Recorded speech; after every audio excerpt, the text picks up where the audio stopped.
En este episodio de Lo Inédito sobre los Evangelios Podcast, comentamos el Evangelio del 15º domingo del tiempo ordinario y desarrollamos un tema palpitante. ¿Quién es mi prójimo? En la sección Preguntas y Respuestas, ¿para qué sirve el agua bendita?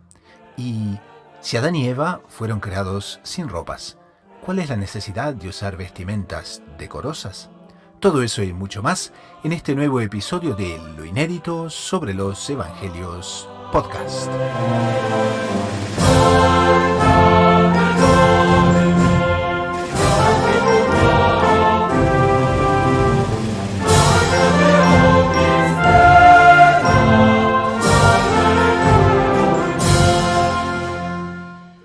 Bienvenidos a otro programa de Lo Inédito sobre los Evangelios, el podcast semanal de los Heraldos, y en el programa de hoy tenemos un evangelio que realmente es espectacular para nuestra meditación, porque realmente es un tema muy central, ya que es justamente quién es el prójimo y cómo podemos también aplicarlo a nuestra vida espiritual. Ya en el Antiguo Testamento, la ley mandaba claramente amar al prójimo como a sí mismo, pero los escribas, los fariseos, restringían el concepto del prójimo, anulando muy convenientemente esa tan importante obligación. Entonces, en la parábola de este domingo, que es la parábola del buen samaritano, Jesús viene a dar el verdadero sentido a la ley y responde con claridad meridiana, o mejor digamos, con claridad divina, quién es exactamente el prójimo. Pero para este tema tan central, debo introducirles a los participantes del programa del día de hoy, que son el hermano Fernando Pío. Salve María, hermano Fernando. Salve María, hermano Gustavo. El hermano Fernando nos atiende hoy ¿Desde dónde, hermano Fernando? Desde Toledo, en España. Desde Toledo, fenomenal, muy bien, muy bien. Como saben, el hermano Fernando Pío Galán, de los Heraldos del Evangelio, es doctorado en Teología Espiritual por la Pontificia Universidad Santo Tomás de Aquino de Roma y es misionero en Italia y en España. Y también viene hoy al panel, pero que es un integrante del programa de siempre, que es el hermano Francisco Tobón. Salve María, hermano Francisco. Salve María, gracias por invitarme de nuevo al programa. Es siempre una alegría tenerlo. El hermano Francisco, les recuerdo que nos atiende desde Bogotá, Colombia. Es religioso de los Heraldos del Evangelio y es especialista en redes sociales y responsable por una de las websites más leídas en los medios católicos del país, con más de 1,5 millones de seguidores. Para entrar entonces, para situar a la audiencia, leemos el Evangelio, que es justamente el Evangelio del 15º domingo del tiempo ordinario. Y dice: en aquel tiempo se presentó un maestro de la ley y le preguntó a Jesús para ponerlo a prueba: Maestro, ¿qué tengo que hacer para heredar la vida eterna? Él le dijo: ¿qué está escrito en la ley? ¿Qué lees en ella?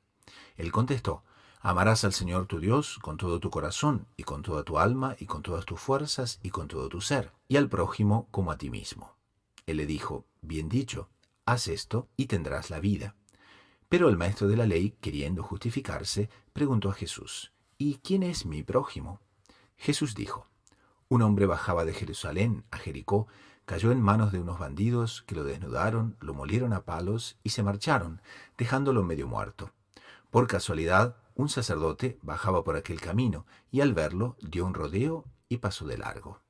Y lo mismo hizo un levita que llegó a aquel sitio. Al verlo dio un rodeo y pasó de largo. Pero un samaritano que iba de viaje llegó donde estaba él y al verlo le dio lástima. Se le acercó, le vendó las heridas, echándoles aceite y vino, y montándolo en su propia cabalgadura, lo llevó a una posada y lo cuidó. Al día siguiente sacó 2 denarios y dándoselos al posadero le dijo: cuida de él, y lo que gastes de más yo te lo pagaré a la vuelta. ¿Cuál de estos 3 te parece que se portó como prójimo del que cayó en manos de los bandidos? Él contestó: el que practicó la misericordia con él. Díjole Jesús: anda, haz tú lo mismo. Entonces, para situar a la audiencia, vemos que este evangelio se da en el momento en que nuestro Señor acaba de despachar a los 72 discípulos. Ellos han vuelto, como hemos visto en el domingo anterior, pero también hay varias circunstancias que son muy, pero muy interesantes. ¿Qué les parece? Bueno, una cosa que me parece que es muy interesante que nuestros oyentes consideren es justamente esta problemática de quién es el prójimo. Este sería, digamos, propiamente lo que sería nuevo de esta parábola y realmente es una parte esencial de lo que es el mensaje del Nuevo Testamento. Y hay que entender que en la historia de Israel la relación del pueblo elegido con los no elegidos, o sea, con aquellos que no pertenecían al pueblo de Israel, era muy complicada. Esto hay que entenderlo. A pesar de que la ley prescribía, por ejemplo, que la Pascua también fueran acogidos para celebrar la Pascua los extranjeros, aquellos que no pertenecían al pueblo de Israel. No se puede decir que la ley del Antiguo Testamento fuera propiamente, no podría serlo, de odio al extranjero. Las costumbres, las guerras, la historia propiamente del pueblo de Israel había creado este sentimiento principalmente peyorativo, principalmente de conflicto, en el mejor de los casos de indiferencia, ¿no? Entonces es importante considerar esto. Y además, otro punto importante, tenemos los de Samaria. Los de Samaria eran antiguos integrantes del pueblo de Israel que hacía siglos que se habían separado de la fe del pueblo de Israel. Entonces existía un auténtico odio entre ellos y era mutuo. Un samaritano no tocaba a un judío no hablaba con un samaritano, ¿no? Es muy importante este punto cuando analicemos la parábola para entender estos prejuicios que existían. O sea, no eran solamente extranjeros, también eran entre los propios integrantes del pueblo de Israel, existían todas estas desconfianzas y, en fin, toda una serie de elementos que hacen que sea mucho más colorido y mucho más afirmativa esta parábola del prójimo que a primera vista podría parecer. El doctor de la ley no tenía buenas intenciones para nada, ¿no? Bueno, este punto, infelizmente en lo que tenemos del Nuevo Testamento, habitualmente las polémicas de nuestro Señor con los doctores de la ley, fariseos, escribas, saduceos y demás, nunca son caracterizadas por un genuino intento de dialogar o de llegar a una conclusión, por lo general, sino que más bien son trampas y son maneras de intentar desprestigiar a nuestro Señor con los resultados que ya conocemos, porque desde luego meterse a intentar ridiculizar a Dios no es una técnica que tenga buenos resultados. Hermano Francisco, ¿cómo lo ve usted esto? No, es admirable la sabiduría y la astucia divina de nuestro Señor Jesucristo. Realmente es una osadía muy grande de estos hombres que eran muy habilidosos, no se puede tampoco negar, eran hombres astutos, inteligentes, capaces, con un corazón infelizmente corrompido, llenos de envidia, no tenían una actitud admirativa con nuestro Señor, no querían reconocer la superioridad de nuestro Señor, y nuestro Señor con esa calma, esa soberanía divina, les da 3 vueltas en la argumentación, ¿no? Porque el fariseo lo quiere poner entre la espada y la pared a ver si nuestro Señor enuncia algún principio contrario a la ley, porque ellos estaban a la expectativa y jalándole la lengua, digámoslo así, para cogerlo en cualquier pequeño error contra la ley de Moisés y poder condenarlo, ¿no? Y nuestro Señor muy astutamente le responde al fariseo con una pregunta, y una pregunta en cierto sentido humillante, porque le pregunta sobre el fundamento de la ley, o sea, ¿qué es lo que enseña la ley de Moisés? Él era un doctor de la ley, casi que le está haciendo un cuestionario de catecismo a un doctor ya curtido en la teología de la época, ¿no? Pero también, por otro lado, queriendo hacer apostolado y mover a esa alma y lo va conduciendo con suavidad para que él mismo saque sus conclusiones. Entonces el fariseo responde con una respuesta muy, muy acertada, muy linda, repitiendo qué es lo que la ley enseña, la ley de Moisés. Amarás al Señor tu Dios con todo tu corazón y con toda tu alma y con todas tus fuerzas y con todo su ser, y al prójimo como a ti mismo. Entonces nuestro Señor le dice, bueno, ve tú y haz lo mismo, así de simple. O sea, él queriéndolo, le pone una piedra de tropiezo, nuestro Señor le devuelve la pregunta y lo invita a que él sea coherente con esa ley con la cual el fariseo no era coherente, como va a quedar claro en la parábola que va a anunciar enseguida. Y el fariseo, como que para quedar mejor todavía, pregunta, ¿no? Para salir un poco del ridículo y también la audiencia que ciertamente debería estar alrededor, ¿no? Y pregunta una vez más, bueno, ¿y quién es mi prójimo? Y ahí nuestro Señor llega justamente con la parábola más perfecta que se puede imaginar. Bueno, ahora lo que estamos propiamente hablando es una situación, como de costumbre, nuestro Señor es experto en humanidad. O sea, es Dios y hombre verdadero y perfecto. En cuanto a hombre, porque en cuanto a Dios no puede ser sino perfecto, Dios no tiene otro predicado. Entonces nos coloca una situación que hace que su auditorio, que el propio maestro de la ley, que no nos olvidemos, el maestro de la ley tiene una intención malvada, él quiere dejar en ridículo, él quiere quitar el prestigio a nuestro Señor. Nuestro Señor no tiene otro interés que salvar el alma de este maestro de la ley. Nos podemos olvidar. Él presenta un cuadro, una situación, una composición del lugar, como después diría San Ignacio de Loyola, que es fantástica y sobre todo es coherente y es plausible. O sea, son casos que se sabe por la historia que pasaban. Esta comunicación, este tráfico entre Jericó y Jerusalén era bastante común. Jericó es una ciudad bastante importante.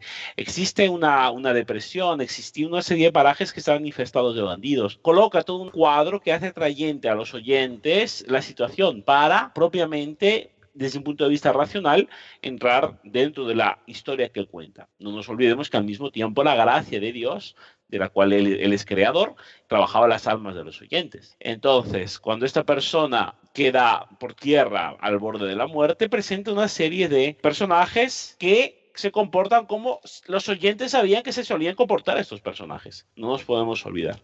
Y aquí tenemos propiamente al sacerdote, aquel que estaba dedicado justamente al culto de Dios. Acordémonos que estamos hablando del sacerdote. Los sacerdotes únicamente operaban en Jerusalén, en el templo. No es el mismo sacerdocio del Nuevo Testamento. O sea, es la persona que tiene que amar a Dios, que tiene que estar destinado al servicio de su culto. Bueno, esta persona encuentra pretextos legítimos de servicio a Dios para no ayudarle. La conciencia, el dedo de Dios en su alma, le dice que tiene que ayudar. No nos podemos olvidar de esto, que lo tenemos todos en nuestra alma, con mayor o menor intensidad, porque depende de lo que escuchemos a nuestra conciencia, pero lo tenemos. Pero se consigue, digamos, bajar la voz de la conciencia y consigue seguir adelante. Luego llega el levita. El levita sería, en cierto sentido, más próximo a la idea que tenemos hoy en día de un sacerdote, porque conocía la ley práctica de memoria y, en cierto sentido, de ser un maestro de la ley también, de aquí, porque respondía a las preguntas, a los planteamientos de morales prácticos de la ley para el pueblo de Israel. Y de aquí está acostumbrado a no usar de misericordia, acostumbrado a la rigidez y a la frialdad de un mero conocimiento y no de un verdadero amor, también tiene sus excusas para probablemente no ayudar. Y ahora llega la persona que por excelencia no ayudaría a un judío, que sería el samaritano. Y aquí está justamente la intervención divina de Cristo, porque este samaritano, en contra de lo que uno podría esperar, sí ayuda, y no solo ayuda en el momento, que ya con eso habría hecho mucho más que los miembros del pueblo de Israel que lo han dejado por tierra. No, se preocupa de cuidarlo de la mejor manera posible y después va a volver a preocuparse por él. Entonces, para que planteemos bien este cuadro, para que tengamos bien puesto este cuadro que nos presenta nuestro Señor de esta parábola con sus personajes caracterizados. Sí, me parece que digamos, la gran lección que nuestro Señor quiere dar con esta parábola era sacar a los judíos de ese esquema de una religión nacionalista, que solamente ellos eran los que se salvaban, eran los escogidos de Dios y todos los demás pueblos estaban perdidos, que era una concepción enteramente errada. Ellos tenían una misión universal, el pueblo israelita, ellos debían de haber preparado a los demás pueblos con los cuales se relacionaron para que recibieran a nuestro Señor Jesucristo como el Dios, como el Mesías, como el Salvador del mundo entero. Él no venía a salvar solamente a los judíos, y Dios no le reveló la religión a Abraham y a su descendencia solo para beneficio de ellos. Ellos deberían de evangelizar, que por las circunstancias históricas, como el hermano Fernando lo dijo, ellos, en fin, tuvieron que aislarse porque fueron perseguidos muchas veces en contacto con esos pueblos. En vez de ellos influir a esos pueblos y enseñar la verdadera religión monoteísta revelada por Dios a Abraham, ellos se contaminaban de la idolatría de esos pueblos, cuando debería haber sido al contrario. Entonces ese aislamiento en ciertas circunstancias podía tener, digamos, algo de sano, era algo preventivo para ellos no contagiarse, pero el plan que Dios tenía era que ellos evangelizaran el mundo. Nuestro Señor Jesucristo vino a traer esa salvación al mundo entero, a llamar a todos los pueblos a beneficiarse de los frutos de su redención. Entonces uno ve que la gran lección que nuestro Señor le quiere dar al fariseo es eso: el prójimo son todos los seres humanos son hermanos pertenecientes a esa misma familia humana, y nuestro Señor quiere que esa salvación venga para todos, y a quien no le ha llegado la salvación debemos de llevársela. Y esos principios elementales de amor al hermano, de la caridad con el hermano, que es un síntoma del verdadero amor de Dios, se debe practicar con todo ser humano. La actitud de ese levita y ese sacerdote es una actitud enteramente egoísta, calculadora, que representaba la mentalidad de ese doctor de la ley, que interpretaba la ley para gozar de una serie de privilegios, pero no tenía un verdadero amor y una verdadera caridad con el prójimo. En cambio, el samaritano, que era considerado un enemigo, con el cual, en fin, había habido una hostilidad secular de parte de los judíos, y es el que da esa verdadera lección de amor de Dios, porque el amor de Dios se mide en el amor al prójimo. Si no amamos al prójimo que vemos, ¿cómo vamos a amar a Dios que no vemos? Entonces, la caridad con el prójimo es el termómetro del verdadero amor de Dios. Y este samaritano se sacrifica, se baja del caballo, atiende con caridad a este hombre, se endeuda para pagar su hospedaje en esa hospedería, cuida de su salud, de hacerle un bien con entero desinterés. Siendo un hombre no judío, le da una gran lección de caridad a este doctor de la ley, que debía ser él el modelo verdadero de la caridad. Y en este momento justamente podríamos poner en relieve 4 características que Monseñor John Cla comenta sobre la persona del samaritano y cómo es una persona ejemplar, porque es alguien que, primero dice, responde con verdadero amor de Dios. Después va más allá del odio, que puede ser racial, puede ser religioso, puede ser lo que sea en esa materia. No mide costos, y lo hace con verdadero desinterés. Y ese es justamente el perfil de persona, el perfil moral que nos propone nuestro Señor como ejemplo de cómo debemos ser. Ahora, podríamos evidentemente, o mejor, debemos evidentemente, aplicar esta parábola a nosotros. Entonces les pregunto a nuestros panelistas, ¿cuáles son las formas más frecuentes por las que muchas veces tendemos a escaparnos de ayudar, a escaparnos de pensar en el prójimo? Bueno, por excelencia siempre está como motivación de fondo es el egoísmo. El egoísmo es aquel sentimiento que hace que nosotros pensemos primero en nosotros mismos, para después ver cómo nos afecta la situación para nosotros mismos y en último momento pensar cómo podemos sacar beneficio de nosotros como para nosotros mismos. Porque infelizmente el egoísmo no busca, al ser un sentimiento vicioso, no se apaga, es dinámico. En el momento que cedemos al egoísmo, lo estamos dejando más hambriento, estamos siendo más egoístas. Por lo tanto, infelizmente es una realidad que nos acompaña en toda nuestra vida, a la cual tenemos que combatir, y cuando cedemos tenemos como resultado el pecado. Entonces, tenemos esta tendencia, infelizmente innata por el pecado original, de nosotros pensar sobre todo en qué va a pasar. Y claro, en este caso se podría decir que evidentemente el sacerdote, el levita, pudieron pensar en un asunto económico, así como el samaritano ha sido desprendido y no solo ha cuidado a propio costo, sino que deja dinero para gastar en el futuro y todavía ofrece con pagar más. Uno podría pensar que el motivo principal del sacerdote levita es no querer comprometer el dinero. Ahora bien, la práctica y la experiencia nos demuestra que muchas veces, a pesar de que el dinero llama mucho, hay otro egoísmo que es peor, que es el que dirán. Es el egoísmo de la propia imagen. Es el egoísmo de que si yo hago esto, los otros pensarán que soy un tonto. Dirán, pero ¿tú qué beneficio sacas? Porque la experiencia nos dice que las personas desinteresadas serían, según dice el mundo, las personas tontas. Cuando nuestro Señor Jesucristo nos explica que es justo lo contrario. La parábola deja muy claro que el samaritano, teniendo motivos, entre comillas motivos, ¿no?, para no atender a este judío, no piensa en la opinión pública de los samaritanos, la de los judíos, del mesonero, del local, no le interesa.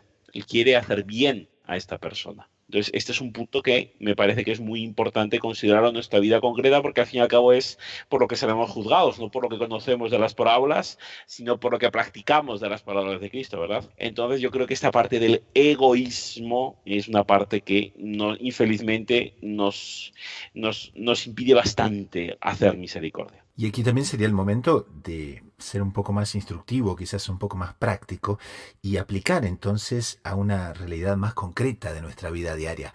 ¿Cuál sería exactamente nuestro prójimo aquí y ahora, en este siglo XXI, en el momento en que estamos? Bueno, pues sí, esa es la gran lección, cómo debemos de ver en los otros imágenes de nuestro Señor Jesucristo. Alguna vez al doctor Plinio Correa Olivera, en una de las tantas conferencias que tuve la gracia de asistir, él hablando justamente del celo apostólico que nos debe caracterizar a los católicos, el deseo de hacer bien a los demás y sobre todo hacer el bien espiritual. Aquí evidentemente en esta parábola nuestro Señor usa una figura de un desvalido físico, pero las necesidades espirituales son más importantes y el auxilio espiritual a los demás es mucho más importante que el auxilio físico. Las obras de caridad espirituales son más valiosas que las materiales, y la mayor obra de caridad que uno puede hacer con otra persona es acercarla a Dios, acercarla al camino de la salvación, a la vida de piedad, a la vida del amor a Dios. Ese es el apostolado, la ciencia del apostolado.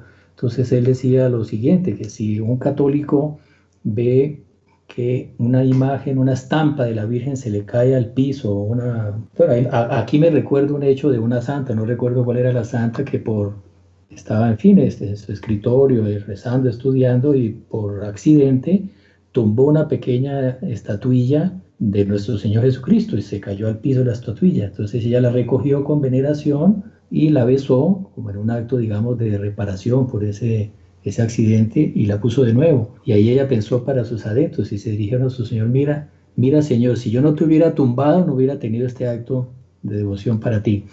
Entonces, bueno, si a uno se le cae la imagen al piso, uno la recoge con veneración y la pone en el lugar digno, es una imagen, es una estatuilla que representa a Dios nuestro Señor Jesucristo, o puede ser de la Virgen, de un santo. Si uno con esa imagen tiene esa veneración, el doctor Primo decía, bueno, las almas son imagen y semejanza de Dios, son más que la imagen, son más que la estatuilla, son imagen y semejanza de Dios. Todos los hombres son imágenes de Dios. Entonces yo no puedo ser indiferente a una imagen de Dios, yo debo tratar esa imagen de Dios con reverencia, porque es una imagen de Dios. Entonces el amor a Dios se puede medir en la medida del amor al prójimo, porque el prójimo es imagen de Dios. Entonces yo creo que hoy en día vivimos en un mundo de samaritanos espirituales, de personas que están llenas de heridas morales, que están fuera de los caminos de Dios, de los mandamientos, de los sacramentos, en fin, y la mejor obra de caridad que debemos de hacer con ese prójimo es atender sus llagas, sus heridas, llevarlos al hospedaje para que se repongan, es hacer ese apostolado y evangelizarlos, atraerlos al camino de Dios. Bueno, yo sí, otro recurso práctico, digamos que también yo creo que nos va a interesar a nuestros oyentes. El prójimo para la persona que fue maltratada fue el samaritano, porque usó misericordia. Ahora yo pregunto, ¿cuál tenía que ser la actitud de la persona maltratada respecto al samaritano, respecto a su prójimo? Es amarlo como a sí mismo, es agradecer. Entonces es un elemento que, así como caemos muy fácilmente en el egoísmo, su vacuna, que es justamente el agradecimiento, se practica poco.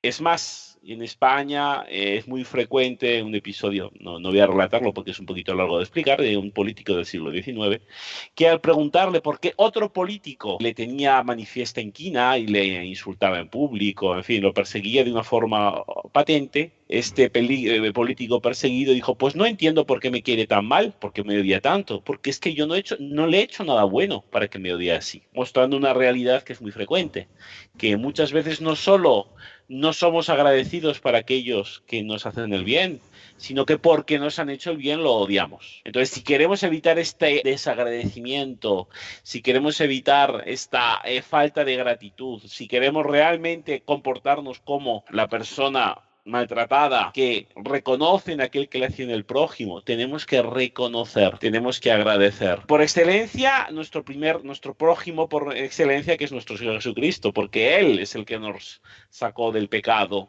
y con su muerte, ya no con su dinero, sino con su vida, nos rescató y nos curó, y de forma total, plena, y nos promete la salvación. Por lo tanto, en el culto que le tenemos que dar a Cristo, en la obediencia que le tenemos que dar, pero también a aquellos que en nuestra vida nos han hecho el bien, sobre todo espiritual, pero también sobre todo material. A estas personas les retribuimos agradecimiento, rezamos por ellas, o cedemos a la tentación del egoísmo y en el fondo minimizamos la atención que nos dieran. No estamos, en vez de amando al prójimo como a sí mismo, nos estamos amando a nosotros mismos como únicos en la tierra y olvidándonos del prójimo. Con esto podríamos llegar a la conclusión del Evangelio del día de hoy.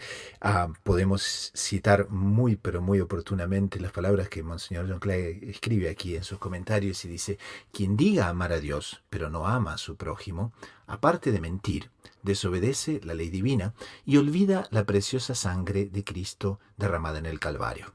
Este amor debe ser universal y no podemos apoyarnos en pretextos aparentemente legítimos para no practicarlo, como hicieron el sacerdote y el levita de la parábola.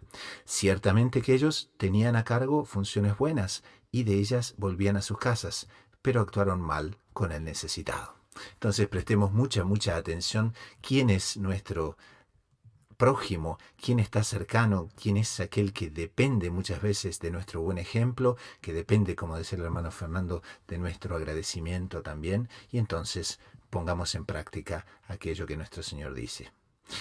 Vamos a un corte y enseguida retornamos con las noticias de lo que ocurrió en la iglesia y en el mundo.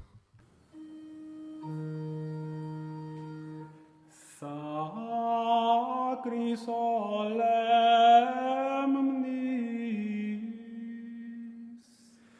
iunt prosit gaudia et expre cordis sonet preconia precedat vetera novas in omnia corda voces et opera noctis recollitur cena novissima qua Christus creditur ainum et asima dedice fratibus justa legitima vicis indulta patribus post agnum tipicum ex bletis ebullis corpus Dominicum dadum discipulis sic totum omnibus totum singulis eius ademur manibus dedit fragilibus corporis ferculum dedit et riscibus sanguinis populum dicens accipite quod tradova sulum omnes ex eo bibite sic sacrificium istur instituit cuius officium comiti voluit solis presbyteris quibus sic congruit ut sumante dent ceteris panis angelius fit panis hominum dat panis gelibus figuris terminum ores mirabilis manucat Dominum pauper servus et humilis tetrina deitas unaque poscimus signos visitas sigus decorimus per tuas semitas tu nos potendimus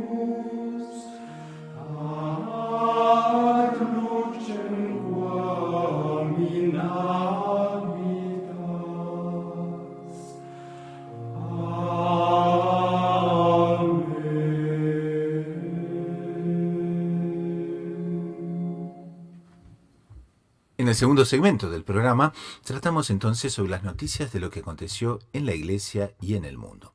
Y tenemos una noticia, la primera, que es muy agradable, y se trata de que la Santa Sede aprueba el milagro atribuido a la intercesión del venerable Monseñor Fulton Sheen.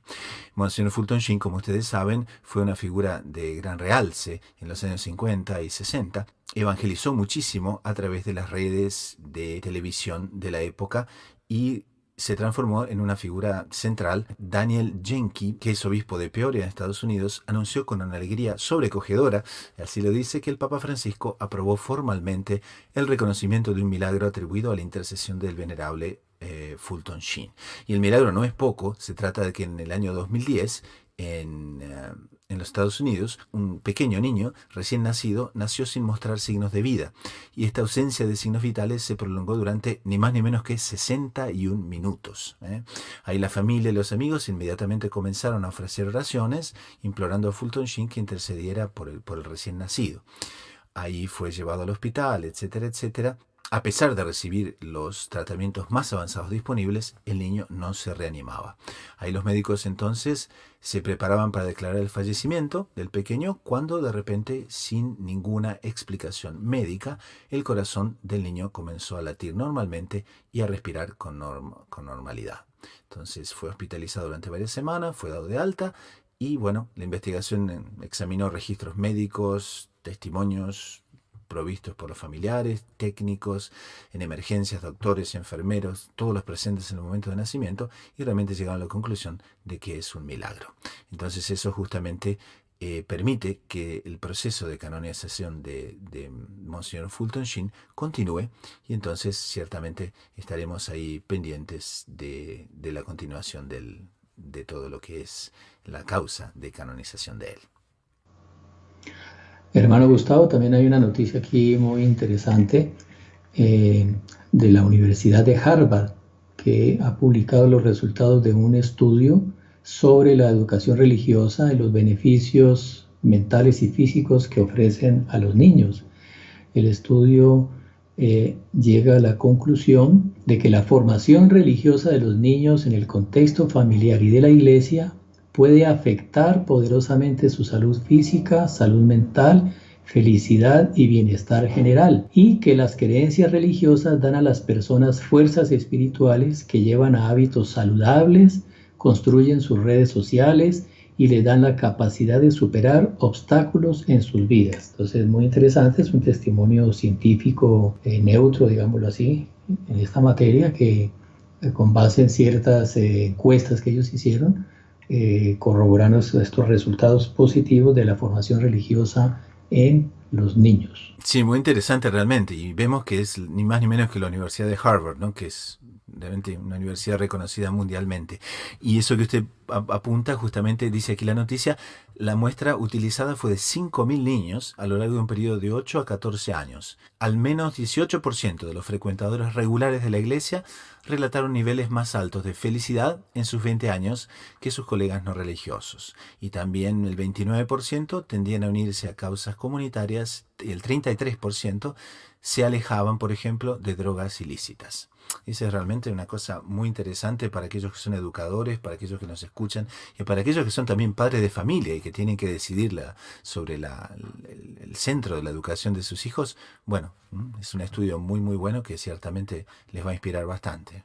Pasando también a otro ángulo de la información, al respecto justamente de las persecuciones que se dan contra la iglesia en el mundo entero, tenemos una noticia que nos llega de Eritrea, donde religiosas fueron expulsadas de su convento por funcionarios estatales. Bueno, aquí tenemos también otra noticia lamentable que deja en evidencia esta creciente hostilidad que vamos constatando en el mundo contra la Iglesia Católica. Y son religiosas que en Eritrea, un país africano, son expulsadas del convento por funcionarios estatales. La Asociación de Miembros de Conferencias Episcopales del Este de África denunció el gran sufrimiento de las religiosas de una comunidad cuyo convento fue expropiado a la fuerza por parte de funcionarios estatales. El ataque al convento se suma a una polémica campaña de expropiación de hospitales católicos en el país. El 1 de julio, oficiales del gobierno invadieron el convento de las Hermanas de Santa Ana, quienes dirigían una clínica pequeña dentro de su recinto. Se apoderaron de todas las instalaciones, incluso del convento. Las monjas fueron expulsadas maliciosamente de su convento y sus pertenencias fueron arrojadas cuando los oficiales tomaron las instalaciones. Tras la incautación de todos los establecimientos de salud católicos en Eritrea, los oficiales de seguridad y salud del gobierno han continuado con esta represión brutal contra muchas personas, especialmente miembros de congregaciones religiosas que han estado administrando las instalaciones. Bueno, una pena lamentable la iglesia que con tanta dedicación, estas órdenes religiosas, atienden a estas poblaciones tan vulnerables y deprimidas económicamente con estas obras de caridad, y estos gobiernos hostiles por odio a la religión y a la fe toman estas iniciativas destructoras. Vamos a un breve corte musical y enseguida retornamos con la siguiente sección del programa, las preguntas de los oyentes y las respuestas. Ave Maria, gratia plena, Dominus tecum, Virgo sereno, benedicta tu in mulieribus, quae benedicti pacem hominis, et angelis gloria. Et benedictus fructus ventris tui, qui coeres ut in semus sui, nos fecit per gratia, et laudeam dotam suam, contra carnisium.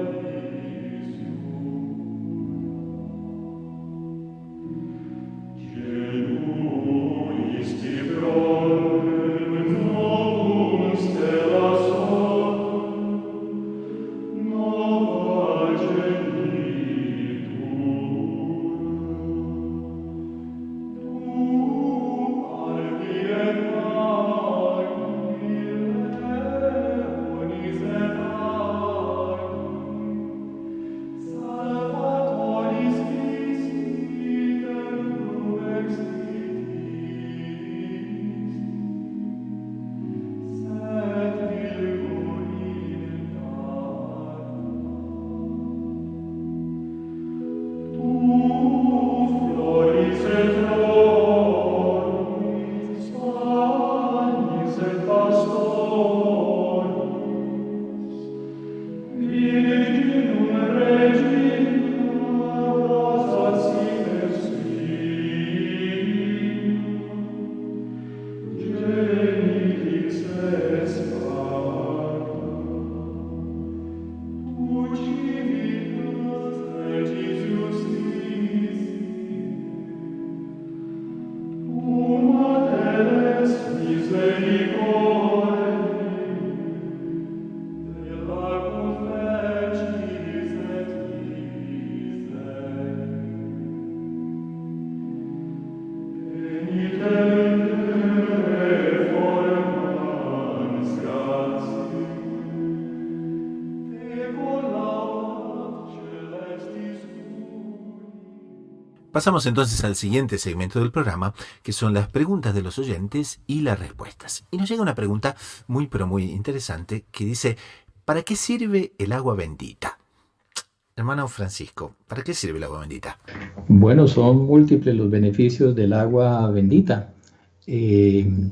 Para empezar, tenemos que aclarar cómo el agua bendita es un sacramental, que es distinto de los sacramentos. Los sacramentos son los 7 sacramentos: bautismo, confirmación, confesión, que los instituyó personalmente nuestro Señor Jesucristo, y son unos vehículos de la gracia. Los sacramentos producen la gracia para santificarnos. Los sacramentales no los instituyó nuestro Señor Jesucristo, los instituye la Iglesia, y también nos comunican la gracia, pero nos comunican la gracia en la medida que nosotros los usemos con piedad, con fe y con devoción. Los sacramentos no. Usted puede ir a un bautismo sin piedad y sin mucha devoción, pero si el padre dice la fórmula, queda bautizado. No depende de su devoción. Los sacramentos, su efecto depende de la devoción. Entonces, el agua bendita es un sacramental instituido por la Iglesia. El principal efecto del agua bendita es que aparta la acción de los demonios, tiene un poder exorcístico y los demonios y los ángeles tienen una influencia mucho mayor de la que podemos nosotros pensar en la vida nuestra cotidiana. Muchas veces en la familia la gente se pone de mal genio, empiezan a discutir por cosas secundarias y uno va a ver es una acción del demonio, así como en ciertos momentos puede haber un ambiente de unidad, de alegría, de armonía, de entusiasmo, de deseo de practicar la virtud, es una acción angélica. San Pedro ya decía que los demonios son como leones rugientes que rondan en torno de nosotros para tomarnos como su presa. Entonces es una lucha continua y el agua bendita nos ayuda a expulsar esos demonios. Y muchas veces, como queda claro en las narraciones evangélicas, nuestro Señor muchas veces cura a algunos enfermos, los cura y deja claro que expulsa un demonio, expulsando al demonio cura a la persona. O sea, a veces incluso hay problemas de salud, indisposiciones de salud que son producidas por los demonios. Entonces el agua bendita expulsando al demonio puede incluso hasta recuperar la salud. Entonces este pues es el principal efecto, que expulsa a los demonios, nos atrae la gracia de Dios para crecer en nuestra vida espiritual, en nuestra santificación, en el amor de Dios y en el amor al prójimo. Ese es el efecto principal.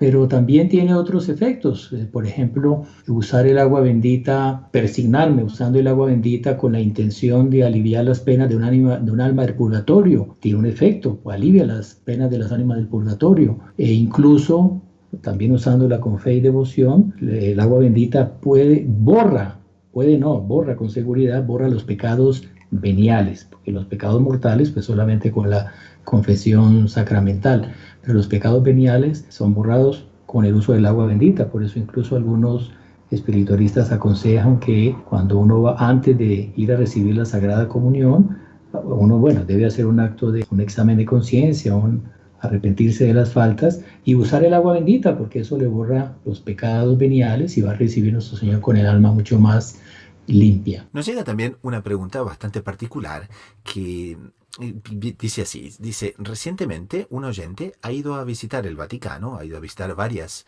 basílicas papales y le han pedido que se cubriera los hombros con un chal que la basílica provee a la entrada. Y le ha surgido entonces la siguiente pregunta, pero bueno, si Dios nos crea sin ropas, ¿por qué esta petición de cubrirse? ¿Cómo es justamente que la Iglesia encara ese aspecto, tanto de la presentación personal como también de la parte del pudor? Bueno, esta objeción no es que sea tan rara, ni mucho menos, y se basa en un principio que es real, pero se olvida de una serie de elementos que también se encuentran en la Sagrada Escritura. Por motivo de brevedad, no me voy a referir a los diferentes pronunciamientos por parte del magisterio de la Iglesia sobre el tema. Nos vamos a centrar únicamente en aquello que Dios nos dice por medio de su palabra en la Sagrada Escritura. Entonces, de hecho, en el estado original, en el Edén, en el Génesis, tanto Adán cuanto Eva están desnudos. Así es como los crea Dios. Ahora bien, no nos olvidemos que cuando pecan, que atención, el pecado lo hacen Adán y Eva, los dos mantienen una actitud de vergüenza delante de Dios por su desnudez. Esto es el punto importante. Y de hecho, Dios se lo pregunta. Escondéis, perdón. Respuesta, porque estamos desnudos. Pero ¿y quién nos ha dicho esto? Nos pregunta Dios. ¿Qué ocurre? El pecado ha desordenado la naturaleza. El pecado nos ha colocado bajo el poder y bajo el control de nuestras pasiones. Las pasiones son necesarias, los apetitos de nuestra naturaleza humana son necesarios, pero el desorden de estos apetitos es lo que constituye el pecado. Esto es lo que hace el pecado original. Tenemos la ley de la carne que sobrepasa con mucho la ley del espíritu. ¿Cómo resuelve esto Dios? Bueno, Dios expulsa del paraíso a nuestros primeros padres, tal y como aparece en el Génesis. Pero ojo, Él les provee un vestido. Dios es el primer sastre. Dios es el primero que está cubriendo la desnudez humana. Ojo, estamos hablando del Génesis, del inicio de la palabra de Dios. Nada aquí se coloca de forma casual. Todo tiene un sentido. Entonces, al velar los cuerpos, al colocar un velo, al cubrirlos, se le proporciona un sentimiento, tiene un sentido de humildad y de vigilancia. Y se nos está colocando patentemente una relación con nuestro estado original. Tenemos propiamente, el vestido fue necesario porque nosotros quisimos desobedecer a Dios. Uno podría objetar, bueno, entonces, si estoy en estado de gracia, no necesito más cubrirme. Si el vestido apareció, lo quiso Dios, porque hemos quedado que Dios es el primer sastre, y lo colocamos como un elemento consecuencia del pecado, Cristo al liberarnos del pecado nos libera del vestido. Otra objeción que se podría hacer. Bueno, no, y aquí tenemos como mejor relación el Nuevo Testamento. Tenemos, por excelencia, en el momento que Jesucristo es atrapado por los soldados, San Juan escapa desnudo porque le cogen por el vestido, él se va corriendo. Hay un sentimiento de vergüenza, ¿de acuerdo? A nuestro Jesucristo le quitan sus vestidos en la cruz, tiene un sentido también de vergüenza. O sea, en ningún momento se coloca nuestro Jesucristo como al no tener el pecado, en la desnudez como un símbolo de no pecado. Es más, tenemos el momento de la transfiguración, sus vestidos resplandecían, no desaparecen, sino que resplandecen, blanquísimos. Ningún lavandero de la tierra podía hacerlos tan blancos. Este vestido por parte de Cristo es símbolo de su poder, no es quitar el vestido. Pero tenemos otros ejemplos en el Nuevo Testamento. Tenemos propiamente San Pablo, nos habla que con el bautismo, en la carta a los Gálatas, capítulo 3, cuando somos bautizados en Cristo, estamos revestidos, o sea, vestidos de Cristo. En la carta a los Romanos, San Pablo nos dice que nuestro comportamiento como cristianos tiene que ser honesto, como si siempre fuera de día. O sea, considerado que siempre estamos siendo vistos, no por los hombres, que muchas veces no nos ven, sino por Dios, por los ángeles. Nos dice San Pablo en esta carta a los Romanos que no nos demos a la borrachera, a las impurezas, a las licencias, no, revestíos otra vez el vestido del Señor Jesucristo y no sigáis a la carne y a sus deseos. En la carta a los Colosenses, San Pablo nos dice, si hemos resucitado con Cristo, busquemos las cosas de arriba, ¿no? Nos hemos desnudado del hombre viejo con sus acciones y nos hemos revestido con el nuevo. De vuelta, Cristo nos reviste con la imagen del Creador. Entonces, revestidos entonces como amados por Dios, santos y revestidos de sentimientos de misericordia, de bondad y humildad. Tenemos propiamente un ejemplo de que el bautismo nos viste, no nos desnuda. Entonces, sí es cierto que Dios nos crea en la desnudez, en la relación inicial. Pero una vez dado el pecado y una vez destruido el pecado con la resurrección de Cristo, este vestido, fruto del pecado, no se identifica con el pecado, no desaparece, sino que se sublima. De hecho, tenemos el gran Apocalipsis, la última parte de la palabra de Dios, la Sagrada Escritura, en la cual nos dice en el capítulo 7 que cuando aparece una multitud inmensa que nadie puede contar, de todas las razas, naciones, pueblos y lenguas, todos estaban de pie delante del Cordero, con vestidos blancos. Esta característica de estar vestido blanco vuelve a aparecer, no nos olvidemos de la transfiguración.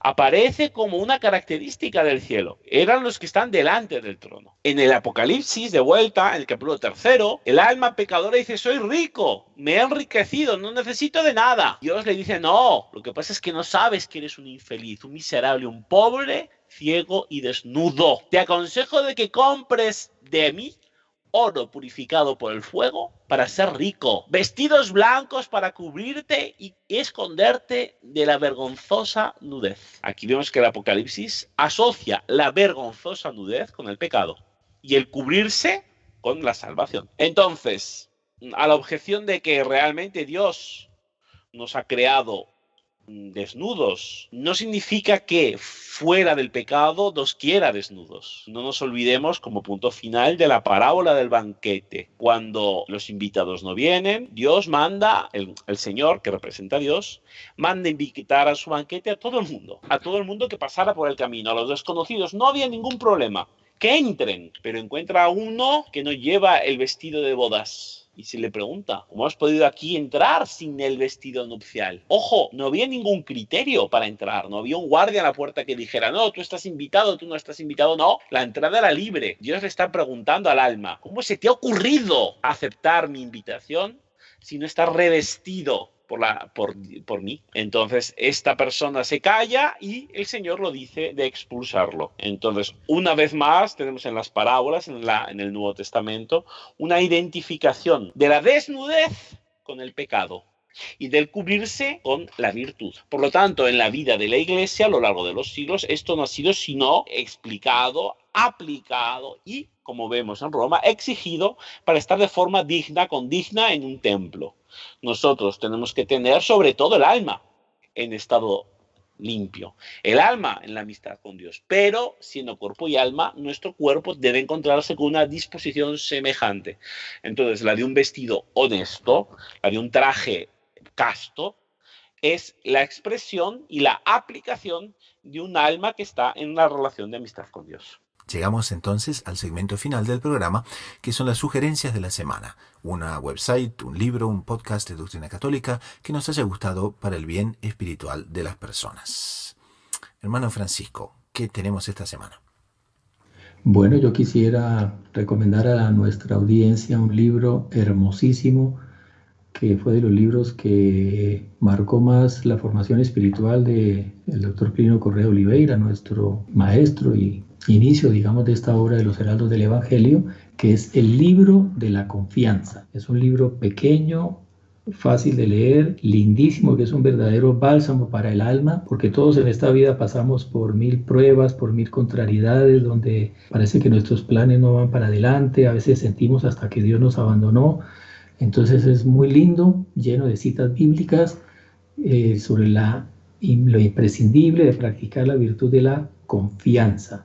A pesar de que las apariencias digan todo lo contrario, como Dios siempre está asistiéndonos como un Padre providente. Entonces les recomiendo mucho la lectura, la meditación de este pequeño libro tan hermoso, el libro de la confianza, y dejo el enlace donde lo consiguen. Entonces pueden encontrarlo en las notas del programa, en la website nativa del programa, que es loineditomultimedia.com, en la parte tienda. Y el hermano Fernando, ¿qué nos recomienda esta semana? Entonces, para nuestros oyentes, recomiendo un libro excelente sobre el tema que hemos tratado, sobre el tema del pudor en la Iglesia Católica. El libro es del padre José María Iraburu, Elogio del pudor.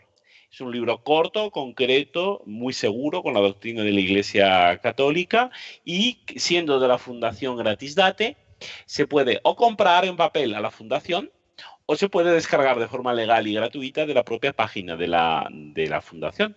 He puesto el link en las notas del programa. Muy bien, entonces. Y a quien les habla le gustaría recomendar ni más ni menos que la razón de este programa, que son los comentarios al Evangelio por Monseñor John Cla, y les recomiendo el volumen 6, que es justamente el volumen que estamos usando en este año litúrgico.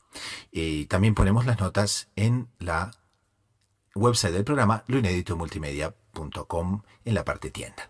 Y con esto, en nombre del equipo de producción y de quien les habla, el hermano Gustavo de los Heraldos, nos despedimos hasta dentro de una semana. Así que a rezar mucho, a perseverar con confianza, con los ojos en la Eucaristía y en María Santísima, a la búsqueda incansable de descubrir siempre más lo inédito sobre los Evangelios.